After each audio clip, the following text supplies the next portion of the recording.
은 로마서 1장 3절부터 7절까지 되겠습니다. 로마서 1장 3절부터 7절까지 제 성경으로 신약성경 238페이지에 있습니다.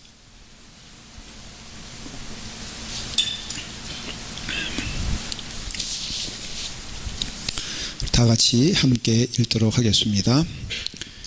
그의 아들에 관하여 말하면 육신으로는 다윗의 혈통에서 나셨고 성결의 영으로는 죽은 자들 가운데서 부활하사 능력으로 하나님의 아들로 선포되셨으니 곧 우리 주 예수 그리스도시니라. 그로 말미암아 우리가 은혜와 사도의 직분을 받아 그의 이름을 위하여 모든 이방인 중에서 믿어 순종하게 하나니 너희도 그들 중에서 예수 그리스도의 것으로 부르심을 받은 자니라. 로마에서 하나님의 사랑하심을 받고 성도로 부르심을 받은 모든 자에게 하나님 우리 아버지와 주 예수 그리스도로부터 은혜와 평강이 있기를 원하노라. 아멘. 기도하겠습니다. 아버지 하나님, 오늘 주의 전에 귀한 마음 하나님께 드리는 마음으로 온 주의 사랑하는 자녀들에게 성령님의 은혜와 은총이 넘치게 하시며 하나님의 말씀으로 양육되며 그 말씀에 아멘하며 순종하는 믿음의 자녀 되게 하여 주시옵소서. 예수님의 이름으로 기도드리옵나이다. 아멘. 저희가 설교를 계속해서 로마서를 하고 있습니다. 그래서 로마서의 말씀을 드리는데 그 전에 오늘 아버지 주일입니다. 그건 다 알고 계시죠? 섭섭해요, 그렇죠? 어머니 날은 그렇게 몇 주 전부터 얘기하고 중고등부 아이들도 꽃을 만드네, 뭐를 하네, 뭐 또 특별히 여선교회에서 그러잖아요. 제일 우리 교회에서 큰 압력단체가 여선교회인데 해주네 안 해주네 이러면서 막 그리고 오늘이 아버지 주일인데 저는 성가대라도 좀 찬양이 그래도 아버지에 근접한 찬양할 줄 알았어요. 그래서 할 수 없이 설교의 주제와는 조금 다를 수 있어도 한 5분 정도를 제가 아버지에 대해서 말씀을 드리려고 합니다. 해서 어떤 좋은 글이 있나 하고 인터넷을 좀 봤더니 아버지에 대해서는 좋은 얘기가 하나도 없더라고요. 참 제일 많이 나온 게 왜 우리 남편은 새끼밥을 집에서 먹는가, 그걸 가리켜서 삼식이라 그럽니다. 이 세상에서 가장 용서받지 못할 죄가 있는데 그건 집에서 새끼를 꾸준히 밥을 먹는 거예요. 그래서 오래 사시려면은 적어도 한 끼 정도는 꼭 나가서 드시는 여러분 되기를 간절히 축원합니다. 저희 아버님도 은퇴하신 다음에 지혜롭게 점심은 꼭 혼자 맥도날드 가서 드시더라고요. 그러니까 저희 어머님이 아예 아침부터 아침 드셨으니까 하면서 저희 아버님이 다 재정을 관리했나 본데 한 4불 정도를 주세요. 저희 아버님이. 그러면 그거 받는 게 그렇게 기쁨이시라고. 그래서 혼자 가서 맥도날드 가서 시니어 커피하고 그거 하고 해서 드시고는 오셔서는 또 무사히 하루를 마치시고 저녁 얻어먹고. 얼마나 삼식이란 말을 듣는 여러분 얼마나 서럽습니까? 다 누구 앞에 무릎을 꿇어야 돼요? 네. 그 마눌님 앞에 그러려고 그랬죠. 주님 앞에 무릎 꿇어야 돼요. 주님만은 여러분들을 삼식이라고 대하지 아니하시고 24시간 지켜주시는 줄 믿습니다. 예. 은퇴한 다음에 문제가 생겼잖아요. 은퇴한 다음에 이제 집에서 계속 있으니까는 자기가 어느 때부터 느끼기 시작하는 게 집에 있는데 전혀 환영받지 못하는 느낌이 들더래요. 보통 남자들이 한국은, 미국은 안 그렇지만 남자는 한 10시 넘어서 집에 들어오고 그러는데 꼬박 집에 있으니까는 애들도 못 견뎌하고 부인도 딱히 좋아하는 것 같지도 않고, 그리고 은근히 밤 6시, 7시 돼도 나가길 원하고, 남편이. 그래서 할 수 없이 그냥 공원 빙빙 돌다가 집에 딱 와보니까 하루는 느꼈대요. 아무도 반겨주는 이 없는데 집에 강아지가 쪼르르 와서 반겨주더래. 그래서 화장실 개 데리고 가서 서로 붙잡고선 너나 나나 신세가 똑같다고 많이 울었다는 그런 얘기가 있습니다. 그런데 여러분, 우리가 주님 잘 믿으면 예수 은혜 가운데 항상 기쁨의 삶을 살 것을 믿습니다. 그 얘기하려고 지금 이렇게 한 거예요. 그러니까 부인 믿지 말고, 부인들이, 남편들이 얼마나 귀한 존재인가를 좀 알아봐야 돼. 저는 그래서 강력하게 권고하는 것은, 그런 분위기가 생기면요, 한 일주일간 집 나가봐. 그래서 집을 나가면은 나간 사람은 나간 대로 슬프고 남아있는 사람도 걱정돼가지고, 그런데 우리가 주 안에서, 그래서 우리 교회는요, 이런 예화가 필요 없는 게, 다 우리 남편 되는, 우리 아빠 되는 그 얼굴들이요, 얼마나 훤하고 얼마나 아름다워요. 저는 우리 교회 남성들만큼 정말로 멋있고 잘생기고 아름다운 사람들이 없다고 저는 믿습니다. 예.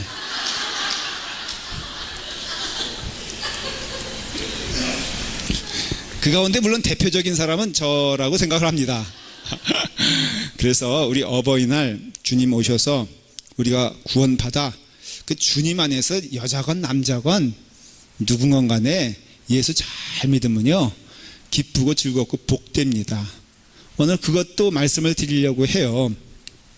오늘 말씀의 제목이 무엇이냐면은 부름받아 쓰임받는 것은 축복이다, 그렇게 말씀을 드리려고 합니다. 두 가지예요. 첫째는 부름받은 것이, 은혜 받은 것이, 구원받은 것이 축복 중에 축복이다. 그거 여러분들 삶 가운데 은혜 받으면, 구원 받으면 그 나머지 것들은 액세서리에 불과할 뿐 절대로 여러분들의 삶에 슬픔이라든가 절망이라든가 그리고 또 고통 없다라는 것을 말씀을 드릴 거고요. 두 번째는 부름 받은 것, 구원 받은 것만이 축복이 아니고 더 큰 축복은 쓰임 받는 것이 더 큰 축복이다라는 것을 말씀을 드리려고 해요. 그래서 우리가 부름 받아서 은혜 가운데 사는 것도 축복이지만 사명이 있어 그 사명 잘 감당하는 것이 하나님의 놀라우신 축복이다라는 것을 여러분 오늘 말씀 가운데 은혜가 넘치기를 바랍니다. 지난 주일날 한 주간 제가 교회를 폈습니다. 레들랜드 유니버시티에서 우리 연회가 열렸어요. 발음 잘해야 되는 게 자꾸 어떤 분들은 목사님 연회에 갔다 왔냐 그러더라고요. 그래서 내가 무슨 연회를 새롭게 하냐, 집사람이 있는데, 그랬더니 아니 연회 가신 거 아니가, 연회가 아니라 연회입니다. 그래서 1년 결산을 하는 회의를 갔다 왔는데 한 주간 동안 자리를 폈는데 이렇게 만나니까 너무너무 반가운 거예요. 근데 거기서 뭘 하냐? 여러 가지 일들을 합니다. 교회에 대한 질의, 그 다음에 법을 바꾸는 거, 여러 일들을 이제 거기서 하고, 거기서 투표하고 맨날 이제 그러는데, 제가 그 가운데 특별히 세 가지 그 프로그램을 통해서 은혜를 받았어요. 첫째는 뭐냐면은, 그 첫날 밤에 목사님들끼리 모여서 한 300명 정도, 400명 정도 모이는데, 모여가지고는 이게 테이블 쭉 있어가지고 6분 정도가 함께 모여요. 그래서 이제 그 쉐어링하고 예배드리고 성찬하고 그런 순서를 갖습니다. 그런데 아주 그냥 그때 그 서로 마음을 열어놓고 제 앞에는 백인 목사님들 3분, 그 다음에 한국 목사님 1분 이렇게 5명이 있었는데 다 연세가 트셨어요. 그러니까는 저의 어떻게 보면 선배들이죠. 그런데 주제가 뭐였냐면은 이블 파워, 악한 영이 정말로 우리를 공격하고 있는데 우리는 어떻게 대처하고 있느냐. 근데 그게 이제 그 주제인데 그 질문 이제 던졌는데 우리가 얘기하다 보니까요 늘 삼천포로 빠지잖아요. 그래서 어떻게 됐냐면 진짜 그 악한 영이 실제적인 거냐 아니면은 메타포 은유적으로 말하는 거냐 이런 게 막 얘기가 돼가지고요. 근데 여러분 전설 따라 삼천리. 저는 한국에만 있는 줄 알았더니 미국 목사님 연로하신 분이 자기가 아주 그냥 무서운 경험을 했다는 거예요. 그 수련회 갔다가 수양관에, 왜 수양관에 그게 있는지 몰라. 아주 그냥 시꺼먼 게 있는데 그 나만 본 게 아니라 우리 교인 같이 간 교인들도 봐가지고 그런 얘기 들으니까요, 이거 한밤에 완전히 남랑특집이잖아요. 그래서 본질은 다 사라져 버리고 그거 듣느라고 정말 은혜 받았어요. 결론은 있다. 그래서 우리가 어떡할 거냐, 기도 열심히 하자. 한국에는 그 귀신은 어떤 모양 이렇게 물어봐 제가 봤어야지. 그래서 우리는 부뚜막 있다. 하여간 이렇게 참 은혜를 많이 받았고 좋은 시간이었어요. 두 번째는 이제 또 둘째 날 아침에 뭘 하냐면은 그 새로운 목사님들, 그 캔디데이트들, 목사 후보생들 있지 않습니까? 와가지고는 거기 이제 단상에 쭉 세워놓고 저희가 이제 보트를 합니다. 그래서 이제 그 보트를 해서 다 통과를 시키는데 제가 이렇게 무심히 보고 있는데 갑자기 거기서 내 모습이 보이는 거예요. 제가 18년 전에 똑같은 그 자리에 제가 떨리는 마음으로 부르심을 받아서 그 단상 위에 올라가서 하나님의 종이 되겠다고, 그리고 또 그렇게 뜨거운 마음으로 거기에 섰던 모습이 떠오른 거예요. 제 마음 가운데 너는 지금 어떻게 하고 있는가? 그 18년 전에 그 결심과 그 마음이 정말로 주님의 은혜 가운데 너가 그 일을 감당하고 있는가라는 주님의 음성을 들으면서 결심하게 됐어요. 내 갈 길 주님의 길이오니 내가 끝까지 가기를 원합니다. 그리고 진심으로 제 후배들, 저 새롭게 목회자 되는 사람들 얼마나 마음 가운데 소명을 가지고 또 하나님의 뜻을 따라서 이 일을 감당하고자 저 위에 섰겠습니까? 하나님 축복해 주시기를 바랍니다. 은혜 받는 시간이었어요. 그 다음에 세 번째는 금요일 저녁에 그 은퇴 목사님들을 위한 만찬과 예배가 있었습니다. 그래서 특별히 저희 큰형님도 이제 그 은퇴하시고 해가지고 제가 거기에 그 뱅키시기 때문에 굉장히 비싼 저녁에 제가 그것을 먹었다니까요. 참여했어요. 페리 목사님도 은퇴하셔가지고 한 열 몇 분 정도가 쭉 이제 그 은퇴를 하는데, 근데 그 은퇴하는 모습을 보니까요, 정말 마음 가운데 이런 마음이 들더라고요. 저 성역을 잘 감당하신 목사님들처럼 나도 딴 길 가지 아니하고 저 길 갈 수 있도록 하나님 도와주시옵소서. 왜냐하면은 가다가 딴 길 가신 목사님들도 있거든요. 가다가 낙오하신 분들도 있거든요.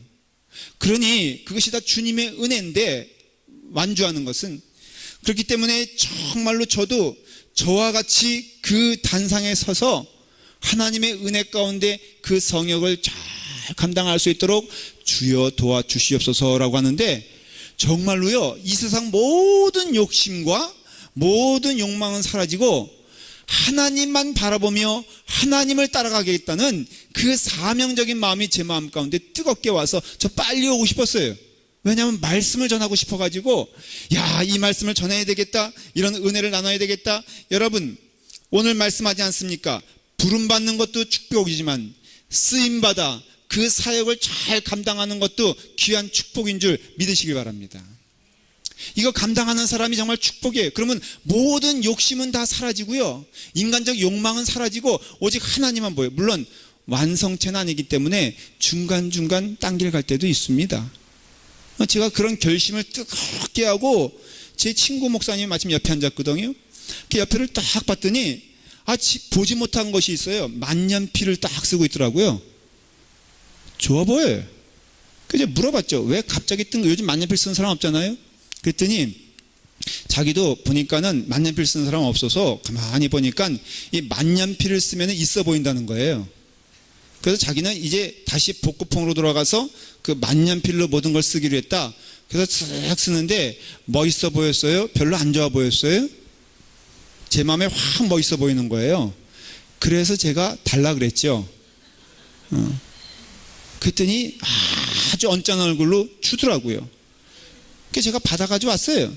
그 책상에 이렇게 생각해 보니까는 너무너무 그 달란내가 부끄러운 거예요. 내가 다 주님께 드린다고 하고 욕심 없다고 하고, 그런데 이걸 받아가지고 왔으니, 그래서 또 버렸어요. 걱정하지 마세요. 제 책상 위에 버렸으니까는. 여러분, 부부싸움도요, 깨지는 거 던지면 안 됩니다. 나중에 후회하니까. 근데 이렇게 왔다 갔다 하지만, 그러나 하나 제 마음 가운데 감사한 건 뭐냐면요, 하나님을 위해서 가는 일인데 그것 외에 다른 것은요, 욕심이 안 되는 거예요. 정말 감사한 것은 젊었을 때와 지금 뭐 아직 나이는 많이 안 들었지만은, 그러나 인생의 중반 정도 가는 이 상황에서 하나님께 감사한 거는요, 나날이 성경에서 말씀하시는 그대로 그것이 내게 기쁨이 되는 것을 경험하게 되고요, 눈에 보이는 그것보다도 안 보이시지만은 약속하신 그 은혜 가운데 하나님 말씀하신 그런 것들이요, 정말로 제게 있어서 풍족한 은혜를 주시기 때문에 만족하며 살고 있어요. 감사하며 살고 있어요. 기쁘게 살고 있어요. 여러분, 그 은혜가 우리 가운데 무엇을 통해서 드러나냐면은 은혜와 부름받은 사명을 통해서 여러분 가운데 임한다라는 것을 성경 말하고 있다는 거예요. 오늘 읽은 말씀 가운데 1장 5절에 뭐라고 되어 있습니까? 그로 말미암아 우리가 은혜와 사도의 직분을 받아, 제가 지난주에 조금 말씀을 드렸어요. 은혜와 사도의 직분이 성도의 삶인데, 먼저는 하나님의 은혜를 받아야 됩니다. 구원인 것입니다. 죽을 수밖에 없는 우리가 하나님의 은혜 가운데 구원받아 찬송할 수 있고, 감사할 수 있고, 기뻐할 수 있고, 즐거워할 수 있으며, 인생의 목적이 이것저것 흔들리는 게 아니라 부단히 그 뜻을 향하여서 나아가는 자에겐 복되다 그랬거든요. 그런 복이 우리 가운데 넘치는 것은 먼저 주의 은혜가 우리 가운데 넘치기 때문입니다. 그런데 우리는 사도의 직분으로 부름받았어요. 이것을 소명이라고 말하고 사명이라고 말하고 쓰임받는다고 말하는데, 우리에겐 늘 구원받은 축복의 은혜가 있는 동시에 그걸 여러분 가운데 마음 가운데 새기며 기뻐하며 즐거워하며 가야 돼요. 하나님의 은혜가 여러분 가운데 넘쳐야 됩니다. 주님의 은혜가 여러분 가운데 즐거움이 되어야 됩니다. 그런데 거기서 끝나는 것이 아니라 하나님이 우리에게 사명 주셔서 그 쓰임받는 사명으로 갈 때 주의 은혜 가운데 기쁨이 더욱더 넘친다라는 것이에요. 그 말씀을 7절에도 사도 바울은 반복하고 있다고 할 수 있어요. 로마에서 하나님의 사랑하심을 받고 성도로 부르심을 받은 모든 자에게, 그랬어요. 그러니까는 먼저 로마 교회의 교인들에게 말하고 싶은 것은, 당신들은 누구냐 하면은 하나님의 은혜 가운데 하나님의 사랑을 많이 받은 자들이란 것이에요. 하나님의 사랑을 많이 받은 자들은 그 은혜 가운데 그 삶이 넉넉함이 넘칩니다. 아이 또한 부모의 사랑을 많이 받을 때 그 영혼이 즐거운 것처럼 우리도 하나님의 사랑을 많이 받았기 때문에 기쁘고 즐거운 것이에요. 그러나 거기서 끝나는 것이 아니라 뭐라고요? 성도로 부르심을 받다. 이 거룩하다라는 것은 원어적으로 보면은 분리된다, 그런 뜻이에요. 여러분, 이 세상에 살면서 말이에요, 이 세상과 분리되는 것은, 그것은 저주가 아니라 축복인 줄 믿으시길 바랍니다. 여러분들이 이전에는 이 세상 사람들, 여자분들 그런 경험 많이 하잖아요. 예수 그리스도를 믿기 전에는요, 이 세상 사람들이 갖고 싶어 하는 것 나도 갖고 싶어 했고, 그것 없으면 속상했던 게 우리 삶의 모습인 것입니다. 그래서 어떤 여자가, 어떤 그 다른 사람이 그렇게 좋은 옷을 입고 오면요, 내 마음 가운데 그것이 좋다라고 느끼기보다도 그것이 없어서 속상한 때가 많지 않았습니까? 여러분, 그렇지 않습니까? 예수 그리스도 믿기 전에 그래서 남편 그냥 뭐 저기 하고 잔소리하고 해서 그냥 하나 사달라고, 그게 인간의 모습인데, 예수 그리스도를 믿으면요, 정말로 주님의 은혜 가운데 그러한 것들이 별로 그렇게 좋아 보이지 않는 것을 경험하게 돼요.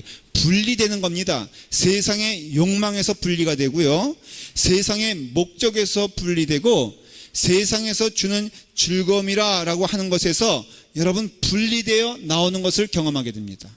한번 제가 우리 여성 성들에게 물어볼게요. 여러분, 아직도 다이아를 주면은 좋고 구리반지를 주면은 마음이 얹지 않습니까?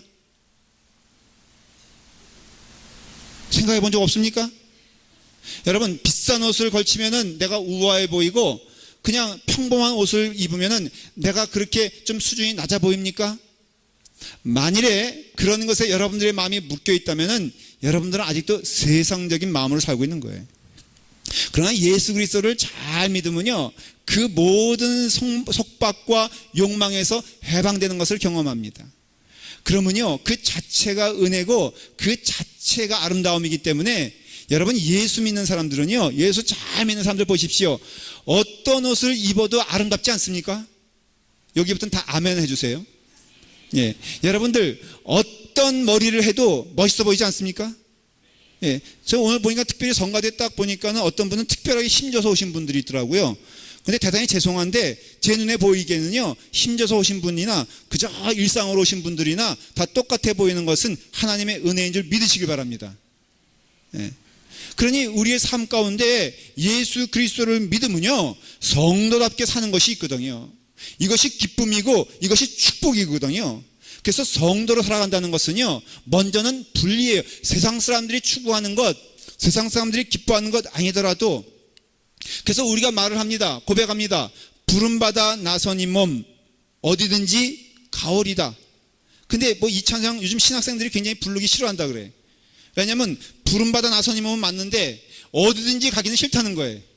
그래서 이걸 참 주저하는 찬송이라 그러는데, 여러분, 아골골짝 빈들이라도 소돔 같은 거리에도 사랑 안고 찾아가면은 이게 세상 사람들 기준에는 이게 불행이잖아요. 이게 어떻게 보면은 저주잖아요. 그런데 그 아골골짝 빈들이라도 소돔과 같은 곳이라도 복음 들고 나아가는 것은 축복이요 은혜라고 한다면요, 여러분, 이 성도로 살아간다라는 것은 바로 무엇이냐면은 하나님의 부르심을 받아 그 길을 가고 있는 자는 바로 하나님의 축복을 받은 사람이다, 그런 뜻이에요.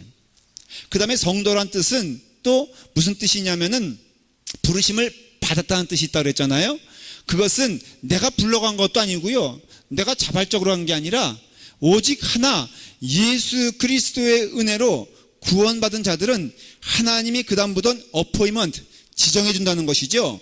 그 지정해 주는 곳이 어디인지는 모르나 그 지정받은 곳이 가장 복된 곳인 줄 믿고 하나님의 은혜 가운데 그 길을 감당하는 것이 가장 큰 무엇이다? 즐거움이다 라는 것이에요. 이전에는 제가 한때 이런 생각한 적이 있어요. 참 선교사님들 어디 사지에 가서 열심히 헌신하면은 정말로 좋아 보이고 좀 해보는 것 같다. 나도 한번 그런 길로 가면 어떻겠는가, 그런 생각을 한 적이 있었어요. 그런데 지금까지 오면서 깨닫게 되는 것은, 이것은 내가 자발적으로 어디 가는 문제가 아니라 우선은 하나님께서 명하여 하나님께서 명령하신 그 자리가 가장 복된 자리고 하나님의 일을 감당하는 그 자리가 가장 축복받는 자리다라는 것을 여러분, 주님께서 오늘 우리에게 말씀하신다라는 것이에요. 부르심이 있는 자는, 부르심을 받은 자는 축복이 있고요, 보내심을 받는 자는, 한 성도가 되어서 거룩한 자로서 하나님의 뜻을 따라 살아가는 자는 복된 인생임을 알 수가 있어요. 사도 바울도 똑같은 경험을 하는데, 사도행전 9장에 보면은 다메섹으로 예수 그리스도를 믿는 자들을 잡으러 가던 그 바울을, 그 사울을 우리 주님께서 친히 나타나셔서 너가 누구를 핍박하느냐라고 물으시고, 그리고 그 바울을 불러 하나님의 자녀 삼으시고 하나님의 사도로 삼아주신 것을 나와 있어요. 그렇기 때문에 우리가 이와 같이 사도 바울의 경험을 통해서 늘 사도 바울은 늘 감사한 게 뭐냐면요, 어떻게 보면은 마음이 두 개가 있어야 돼요. 두 개로, 하나는 뭐냐면 받은 은혜 감사, 그리고 주신 사명 감사. 이 두 가지가 있는 자는요, 그가 성도고 그가 축복받은 자임을 알 수 있어요. 세상의 그 모든 것도 이 두 개만큼 이 소중한 것이 없다는 것을 성경은 증거하고 있어요. 은퇴하셨다고요? 여러분, 사명자는 은퇴가 없습니다. 사명자는요, 내가 힘이 없는데요? 아니, 왜? 기도는 힘으로 하는 겁니까? 능으로 하는 겁니까? 아닌 것이잖아요. 그렇다면 우리에게 모두 동일하게 주시는 은혜는 무엇이냐면은 빛이와 우리를 구원시켜 주신 은혜가 우리 가운데 풍성한 것이고, 그 받은 은혜로 인하여 주님께 나아가는 것이 복된 인생이다라는 것을 증거하고 있다는 것이에요. 여러분, 우리가 어둠 가운데 살고 있는 자들인데, 그 어둠 가운데 살고 있을 때 하나님의 은혜와 빛이 임하는 것이 얼마나 큰 축복인 줄 아십니까? 우리가 그것을 알기 위해서는 우리가 죄짓기 전에, 아담 할아버지가 죄짓기 전에 그 모습으로 가보면은 하나님이 가장 기뻐하시는 일이 무엇이며 축복이 무엇이며 가장 귀한 복이 무엇인가를 성경은 말해주고 있어요. 그게 마태복음 1장, 창세기 1장 3절부터 나오는데 제가 읽어보겠습니다. 하나님이 가라사대 빛이 있으라 하심에 빛이 있었고 그 빛이 하나님이 보시기에 좋았더라, 그렇게 말씀하고 계세요. 그러니까는 그 하나님이 좋다라는 것은 가장 좋은 상태를 말하는 것인데, 그 빛이 온 천하에 비치게 되었을 때 그때 하나님은 가장 기뻐하시고, 하나님이 가장 기뻐하시는 현장에 우리가 있을 때 가장 우리가 복된 인생인 것을 알 수가 있습니다. 그러니 그 하나님께서 보시기에 좋았더라라고 한 때는 어둠이 아니에요. 여러분, 우리가 이 세상에 살면서 어둠 가운데 살고 있을 때 하나님은 기뻐하시지 않습니다. 그러나 우리가 빛된 인생이 되어 하나님의 은혜 가운데 거하면요, 하나님은 그것을 가장 기뻐하신다는 것이에요. 그런데 창세기 1장 4절에 또 뭐라고 말씀하시냐면은 그 빛이 하나님 보시기에 좋았더라라고 하면서 그 다음에 뭐라고 되어 있냐, 하나님이 빛과 어두움을 나누사 그랬어요. 그러니 결국은 우리가 그 영적인 의미에서 우리도 똑같은 것을 경험하게 되는데, 그 하나님께서 어두움과 빛을 나누시고 빛은 자녀 삼으시고 어두움은 물리친 것을 볼 수가 있어요. 근데 그 하나님의 빛, 하나님의 얼굴, 그것을 창세기 3장 8절에 뭐라고 되어 있냐면, 그들이 날이 서늘할 때 동산에 거느시는 여호와 하나님의 음성을 듣고, 그러니까 아담과 이브가 타락한 때를 얘기하는 거예요. 아담과 그 아내가 여호와의 낯을 피하여 동산 나무 사이에 숨은지라 그랬어요. 근데 그 여호와의 낯, 이것이 뭐냐면은 원어를 따져보면은 빛이에요, 빛. 그러니까 빛과 낯이 똑같은 뜻이에요. 여러분, 무슨 뜻인지 아십니까? 그러니까 우리가 우리의 삶에 있어서 죄 짓는다라는 것은 누구를 단순히 때리거나 누구에게 욕하는 것이 아니라, 우리가 죄 짓는다라는 것은 하나님의 낯을 피하여 숨는 것이 죄고요, 죄의 결과는 궁극적으로 뭔지 아십니까? 사망이에요, 사망.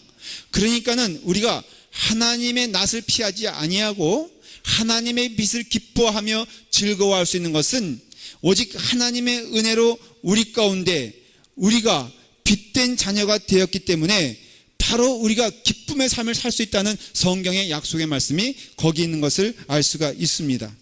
여러분, 우리가 주님의 은혜 가운데 어두운 데 더듬지 아니하고 우리가 밝은 길, 기뻐하는 길 갈 수 있는 건 복된 것입니다. 인생을 살면서 내가 해야 될 일이 분명한 사람은 복된 거예요. 세상적으로도 여러분, 할 일이 있는 사람과 할 일이 없는 사람은요, 여러분 틀립니다. 다릅니다. 어깨가 틀려요. 한국에서는 뭐 50 넘으면 다 퇴직하면은 어디로 간다 그러죠? 산으로 간다 그래요, 산으로. 그래서 한국에 그 명퇴제도가 막 활발하게 진행이 되면서 어떤 현상이 생겼냐면요, 산이 미어 터져. 저는 한번 제가 저희 형님네가 과천에, 처형네가 과천에 있어서 제가 거기를 묵은 적이 있는데, 그 과천에서 그 관악산으로 가는 길이 있더라고요, 이렇게. 그래서 저는 아침이 돼서 추리닝 바람으로 이렇게 아주 자유로운 차림이 여기와는 틀리게 슬리퍼 끌고선 뭐 하려고 하냐면 빵 사러 나갔어요, 제가. 그래서 빵을 이렇게 사러 갔는데요, 저는 데모하는 줄 알았어. 지하철역에서 수많은 물이, 거짓말이 아니고 도로를 완전히 뒤엎었어요. 그것도 딱 4줄씩 맞춰가지고, 하도 많으니까. 근데 복장은 군복과 똑같아. 남자는 모자 쓰고 지팡이 들고, 여자는 스카프 메고, 그리고 뭐 등산복에다, 근데 뭐 저는 잘 모르겠는데 하여간에 뭐 등산복도 일률적이에요. 꼭 거기에, 우리는 그냥 보통 산에 간다 그러면은 테니스와 운동화 신고 가지 않습니까? 한국에서 그랬다간 큰일 나. 꼭 브랜드 있는 등산화. 정말로 막 밀려오는데 제가 군중의 위압감 때문에 빵 못 사고 집으로 돌아온 적이 있어요. 근데 한국 옛날에 안 그랬거든요, 제가 한참 있을 때는. 근데 왜 그렇게 되냐, 직장 갈 길을 가는 거예요, 산으로. 근데 여러분, 산에 가는 게 즐겁습니까? 직장 가는 게 즐겁습니까? 예? 노는 게 즐거워요? 일하는 게 즐거워요? 에이, 노는 게 즐겁죠. 매일 그냥 6일씩 일하는 분들에게 물어보세요. 당신 소원 뭐요? 그러면은 나 한번 놀아봤으면 좋겠다. 근데 여러분, 산으로 오는데요, 제가 가만히 보니까, 그래서 그러나 제가 이렇게 눈으로 선입견을 가지고 봤나? 보니까요, 어깨는 처져 있고요, 얼굴에는 근심이야. 보니까는 아내한테는 직장 간다고 나오고, 얘기 들어보니까 서울역 그 지하철 밑에 가면은 다 이게 뭐죠? 사서함 같은 게 있거든요. 거기다가 양복 집어넣고 등산복 꺼내가지고 등산하는 거예요.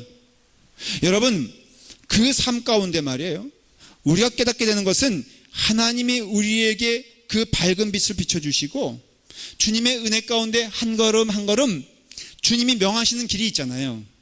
주님이 기뻐하시는 길이 있잖아요. 그 길을 부단히 가는 것은 복된 일이고 축복의 길인 것을 알 수가 있어요.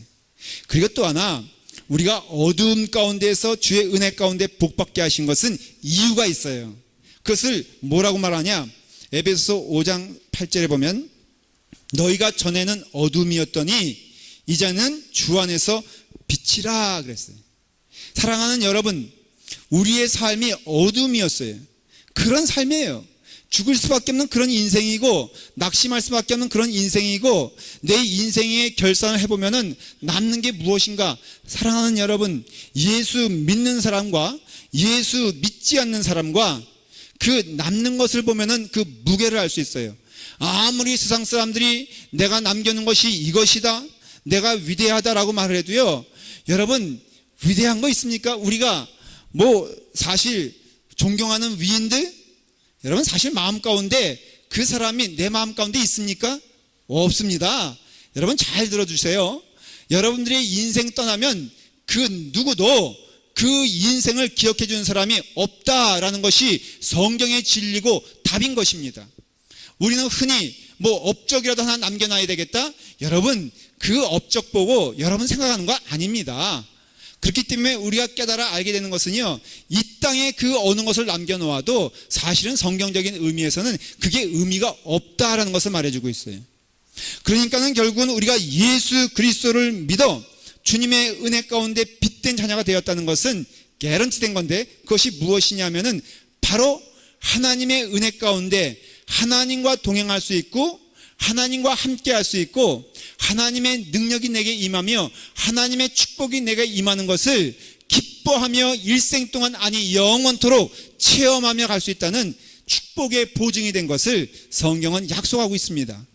그 다음에는 문제가 달라져요.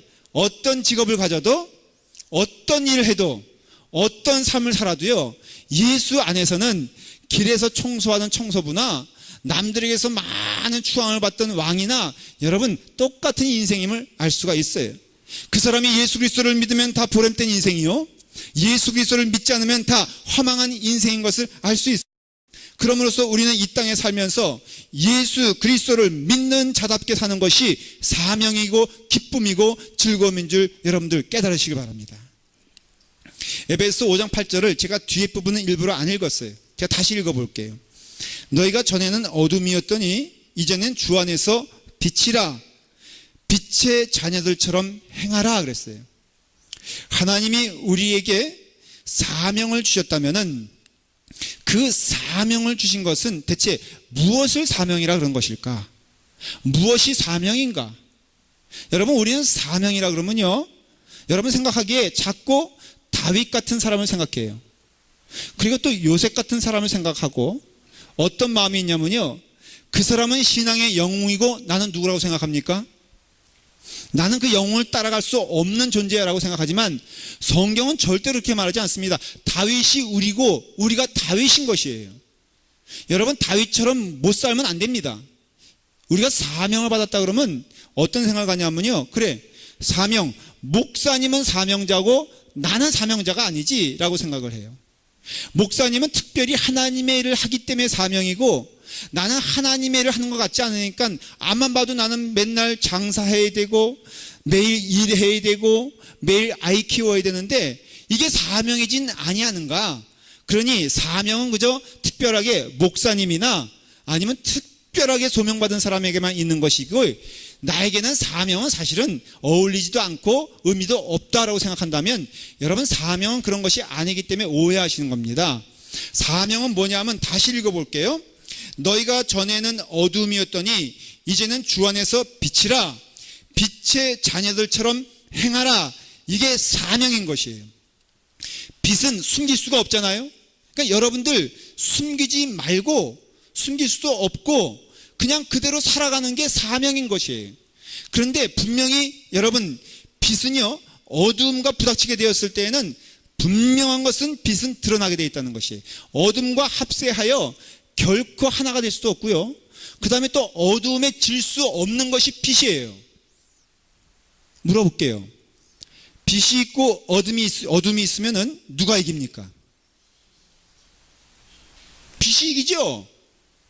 여러분, 밝은 대낮이 저기 있잖아요. 근데 내가 골방에 있어. 그래서 이 말씀이 맞나 하고선 어둠을 다 모아가지고 말이에요. 그래서 봉지에다 담았어, 어두움을. 여러분, 그 봉지에 어둠을 담고 밖으로 나가는 순간 어둠이 있습니까, 없습니까? 없죠. 왜? 어둠은 결코 밝음을 이길 수가 없습니다. 거꾸로 제가 한번 그 크리스탈 케이브라고 그 수정 동굴 있지 않습니까? 거기에 들어가 본 적이 있어요. 들어가 봤는데, 근데 어두운 가운데서 빛이 많으니까 화나더라고요. 그 안내한 사람이 멋있는 걸 보여드리겠습니다 라고 하면서 빛을 다 꺼버렸어요. 그러니까요, 여기도 안 보이는 거예요. 정말 그런 경험 처음 해봤어요. 한 3분인가를 꺼준다 그랬는데 저는 그것이 30년인 줄 알았어요. 제가 또 폐쇄공포증이 있거든요. 고소공포증도 있고, 제가 공포증이랑 공포증은 다 가지고 있어요. 그런데 너무너무 두렵고 떨리는데요, 3분 후에 빛을 하나 딱 켰어요. 다 킨 것도 아니에요. 하나 딱 키니까요, 내 조여매던 숨통이 환하게 밝아진 것을 경험해요. 어두움은 결코 밝음을 이길 수가 없어요. 사랑하는 여러분들은 밝음인 것입니다. 두려워하지 마십시오. 여러분들이 어둠 가운데 가면요, 결코 어둠은 이길 수가 없기 때문에 어떻게 사는 것이 사명자의 삶이냐? 성경은 분명히 말해요. 그러나 분명히 간단하게 말을 해요. 빛의 자녀로 살아가라 이거예요. 그냥 여러분들이 처한 곳에서, 여러분들이 살아가는 곳에서 사명이 무엇이냐면요, 그냥 빛의 자녀로. 그전에는 어떤 자녀였어요? 어둠의 자녀였어요. 이제는 빛의 자녀예요. 그래서 숨기지 마세요. 여러분들의 신앙을 점검해 볼 수 있는 몇 가지 바로메터가 있습니다. 그 리트머스 종이 같은 거 있잖아요. 그래서 이게 산성이다, 이게 어떻게 보면은 산성이다, 양성이다, 그냥 그렇게 알아들으세요. 그래, 알칼리성이다, 산성이다 라는 것을 이렇게 알 수 있잖아요. 그 가운데 하나가 뭐냐면요, 내가 지금 생각하는 것, 지금 내가 기뻐지는 것, 그리고 내가 말하고 싶어 하는 것이 무엇인가 한번 가만히 점검해 보세요. 여러분들 입술에서 나오고 싶은 것이 예수 그리스도라면 여러분들은 빛의 자녀입니다. 왜냐하면 빛의 자녀는요, 자연적으로 그 나오는 것이 빛일 수밖에 없기 때문에 그래요. 여러분들이 생각하는 것이 내가 속상해하는 것이요, 아까 말했죠, 완벽하지 않다 그랬어요. 그래서 우리가 혼란을 겪는 거예요. 왜? 완벽하지 않기 때문에. 제가 그렇게 뜨거운 마음으로 그 은퇴 목사님들의 그 은퇴식을 보는데요, 제 마음 가운데 욕심이 있겠어 없겠어? 없잖아요. 모든 거 다 버리겠어 안 버리겠어? 버리잖아요. 그런데 만년필 딱 보니까는 내 마음 가운데 욕심이 탁 생겨버리잖아요. 그러니까는 내가 이런 사람인가 보다라고 혼동하지만 제가 곰곰이 생각해 봤어요. 그런데요, 그거는 잠깐의 유혹일 뿐이지, 제가 가만히 하나님의 은혜 가운데 감사한 것은 저는 딱 하나 제 마음 가운데 품고 있는 마음이 있어요. 정말로 말씀을 열심히 전하고 잘 전하는 목사님이 되었으면 좋겠어요. 여러분, 지금 생명과 관계되는 얘기니까 아멘 하셔야 돼요. 왜냐? 여러분은 말씀의 꼴을 먹지 못하면 여러분도 죽는 거예요. 저만 죽는 게 아니야. 그냥 여러분들 저한테 잘하셔야 돼요. 왜냐하면 제가 악 한 번 먹고 여러분 딱 잘못된 걸 끌고 가면 어떻게 하겠다는 거예요. 그냥 저를 위해서 뭐 해야 돼요? 기도하셔야 돼요. 무릎 꿇으셔야 돼요. 근데 분명한 것은요, 내게 있어서 이제는 금붙이 아니에요. 분명히 내게 있어서 세상의 성공도 아닌 것 저는 확실하게 알아요. 저는 분명하게 가는 길이 있는데 하나님의 일을 열심히 했으면 좋겠어요. 그리고 그런 가운데 하나님의 칭찬받는 종이 되었으면 좋겠어요. 그래서 결국은 하나님의 말씀이 제게는요 점점 더 진지해지는 거예요. 사명의 축복이 무엇인지 아십니까? 썩을 것들에 대해서는 눈을 돌리지 아니하고 하나님이 기뻐하시는 일을 하는 것이 사명인데, 그것은 무엇이냐? 빛의 자녀로 살아가면서 하나님 말씀 전하며 하나님 기뻐하시는 일이 내 삶의 목적되는 것이 축복받는 길이라는 것을 알아요. 에베소 5장 16절에 이렇게 말씀하십니다. 세월을 아끼라, 때가 악하니라 그랬어요. 여러분, 만일에 이것이 무한정이라면은 이거 아낄 필요가 있습니까? 없습니까? 아낀다는 게 의미가 없죠. 그러나 여기 제게 이게 2장이 있기 때문에 제가 이걸로 뭐 코를 푼다거나 뭐 땀을 닦는 데 쓴다면은 2장이면 아껴야 되는 것입니다. 마찬가지예요. 여기서 세월을 아껴라, 그 세월은 카이로스의 의미인데 그 카이로스는 때가 있다는 거예요. 시작한 때가 있으면은 제일 어리석은 사람이 뭔지 아십니까? 이 땅에 살면서 세상을 영원토록 살 거라고 착각하는 사람들이에요. 한 해가 틀리고요, 하루가 틀리는 거 요즘 저는 느끼겠더라고요.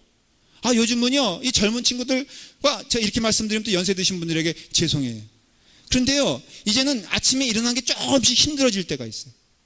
그렇기 때문에 이 세월이란 것은요 주어진 시간, 제한된 시간을 말하는 것인데, 아끼라, 때가 악하니라, 이 뜻은 때가 뭐 나쁘다는 뜻이 아니라 이 방탕하고 엉뚱한데 허비하고 소비하는 이 시대에 너희는 가장 귀한 것을 잡았으니 그거 붙잡고 가라. 그게 예수 그리스도 아니고 뭐냐는 거예요. 여러분들이 24시간 시간을 아껴 주님의 은혜 가운데 주의 말씀 사모하여 그 뜻대로 사시는 여러분 되기를 기도하십시오. 골로새서 4장 5절에 보면은 외인에게 대하여는 지혜로 행하여 세월을 아끼라 그랬어요. 이게 무슨 뜻이냐? 그 외인이라 하는 거, 외자는 바깥 외자잖아요. 이게 원어로 말하면 엑소란 뜻이에요. 엑소더스 들어보셨죠? 탈출하다, 탈출, 그런 뜻이에요. 그러니까 결국은 외인에 대하여, 외인이 있다는 것이에요. 여러분, 믿는 사람들 잘 판단해야 될 게 우리에게는 외인과 내인이 있다는 것을 아셔야 돼요. 여러분, 우리는 혼재하여 살고 있기 때문에 혼동스러운데, 여러분, 외인에 대하여는 뭐로 해요? 지혜를 행하여. 다시 말하면 외인들이 무조건 따라간다고 그 길 가면 안 돼요. 여러분, 가는 길에 있어서는 분명히 여러분들이 가는 길이 무엇인가를 알아야 돼요. 사람들의 심리가요 함께 가는 것을 기뻐해요. 가끔 이제 이렇게 가다가 말이에요, 막 줄이 서 있는 거 보면은 여러분들도 쓰고 싶은 생각이 없어요? 그런 데 있죠.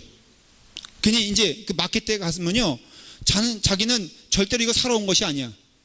그런데 여러분 어때요? 저도 가끔 장을 봅니다. 이렇게 살아요.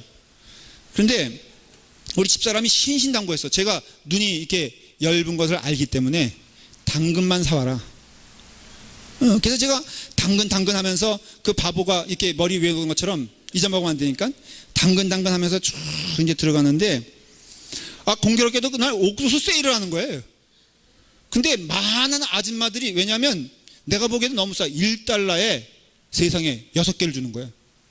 그러니 그 아줌마들이 그냥 가만히 있겠어요? 그러니까 저도 마음이 덩달아 급해져가지고 옥수수 3브러치 사왔어요. 근데 문제는 당근을 안 사온 거예요. 열심은 있죠. 여러분, 이게 바로 무엇이냐? 외인에 대하여는 지혜로 행하라 그랬어요. 그 사람들이 말하는 거 다 쫓아가지 마세요.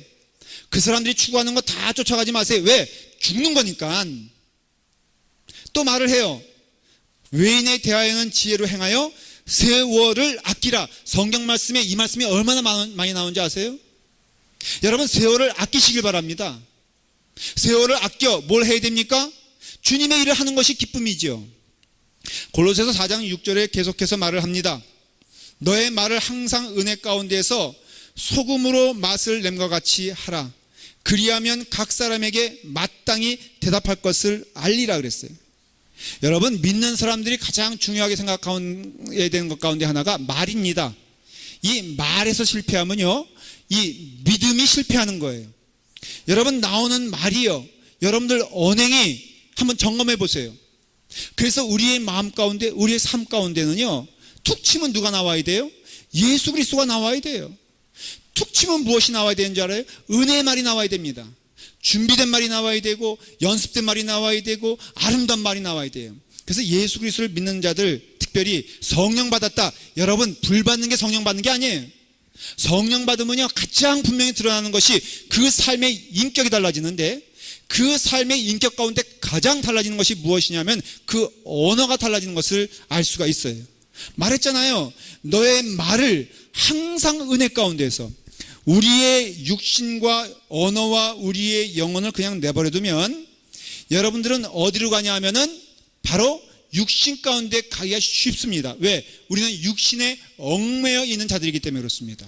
대부분 좋은 것들은요, 배우고 지키고 갈고 닦아야 되는 것을 알 수 있어요. 안 그렇다면은 여러분, 수영할 때 말이에요, 자연스럽게 수영하는 게 좋습니까? 배워서 수영하는 게 좋습니까? 배워서 하는 게 좋습니다. 저는 내추럴을 주장하는 사람이기 때문에 제 단점이 뭐냐면 무조건 한다는 거예요. 그래서 제가 이제 친구 목사가 가르쳐 주겠다는 것도 마다하고 제가 했더니요, 아무리 해도 늘지가 않아.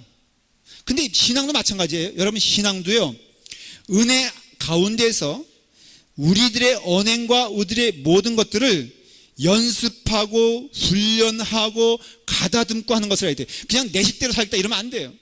그래서 여러분들의 언어를 이제는 가다듬어서요, 말하더라도 틀리잖아요. 음식을 먹어도 다르고요, 대해도 틀려요. 이러한 놀라우신 은혜가 너의 말을 항상 은혜 가운데에서 소금으로 맛을 냄과 같이 하라. 어떤 사람은요, 그 사람이 오면은 분위기가 냉랭해지는 경우가 있어요. 그 사람이 오면은 평온하는 게 깨지는 게 있어요. 이게 세상 사람들의 특징이에요. 그러나 하나님의 사람은 그곳에 가면은 소금이 되어 맛을 내어서 그 자리가 기쁘고 즐겁고 아름답게 주님의 길로 인도하는 것을 보게 됩니다. 그럼으로써 각 사람에게 마땅히 대답할 것을 알리라. 사도 바울은 결국은 이것을 말하고 싶은 것이에요. 너희가 사명을 받았느냐? 그러면 그 사명 받은 것은 그게 무엇인 줄 아느냐? 바로 예수 그리스도의 은혜로 빛의 자녀로 살아가는 것이다. 근데 그 빛의 자녀로 살아가는 것이 무엇인 줄 아느냐? 바로 너희의 삶과 언행과 그 모든 것들을 들여 예수 그리스도의 향기가 되어 아름다운 길을 가라. 이것이 바로 믿음이고 이것이 바로 달려갈 길을 다 가는 것이다 라는 것이에요. 사도 바울은 고백을 합니다. 내가 달려갈 길과 주 예수께 받은 사명 곧 하나님의 은혜의 복음을 증언하는 일을 마치려 하면은 나의 생명조차 조금도 귀한 것으로 여기지 아니하노라.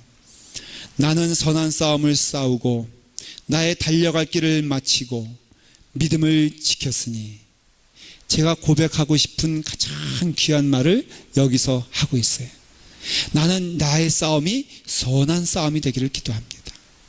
여러분들의 싸움도 선한 싸움이 되기를 기도하십시오.